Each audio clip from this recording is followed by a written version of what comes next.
Le 14 juin 2013, le Conseil européen a donné mission à la Commission européenne de négocier un traité de libre-échange avec les États-Unis.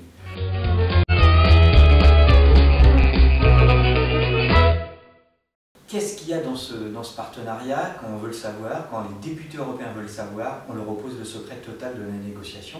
Ça se négocie en petit comité entre le commissaire européen au commerce et son alter ego américain. Au-delà de ça, on ne sait quasiment rien, à part le mandat donc du Conseil européen qui dit négociez ce que vous voulez pour tout libéraliser, hein, si on le fait court. Ce secret, entretenu encore aujourd'hui, presque un an après le début des négociations, nous a poussé à Global Magazine à mener une investigation sur les tenants et aboutissants de ce traité. Alors qu'est-ce qu'il y a dans ce traité? L'enquête qu'on a menée arrive à cerner, on va dire, les grandes choses. D'abord les règles, un peu, c'est-à-dire que la manière dont on négocie ce genre de choses, c'est une négociation entre multinationales. C'est pas du tout une négociation de gouvernement à gouvernement ou de peuple à peuple. Non, c'est une négociation entre les grosses entreprises multinationales qui décident « je te laisse ci et je prends ça chez toi ».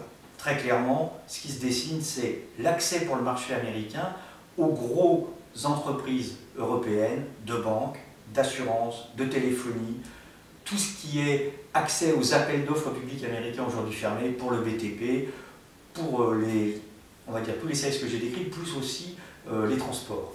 Hein. Voilà. Et puis derrière, l'assainissement, l'eau, enfin, tout ce qui fait la fortune d'un certain nombre de multinationales européennes. Pour les Américains, c'est quoi leur appétit?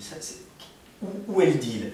Eux, ils veulent prendre pied en Europe, d'abord sur l'agriculture et l'agroalimentaire. C'est quand même un marché de 500 millions de personnes, qui mangent bien en général.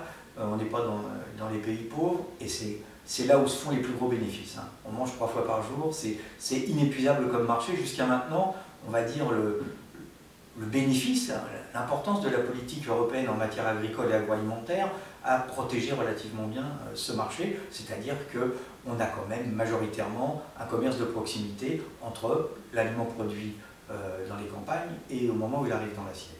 Ça, c'est la première chose. Le deuxième terrain sur lequel les entreprises américaines veulent prendre pied, c'est l'énergie, c'est-à-dire vendre le gaz de schiste qu'ils ont maintenant en grande quantité aux États-Unis et d'autre part prospecter le gaz de schiste en Europe.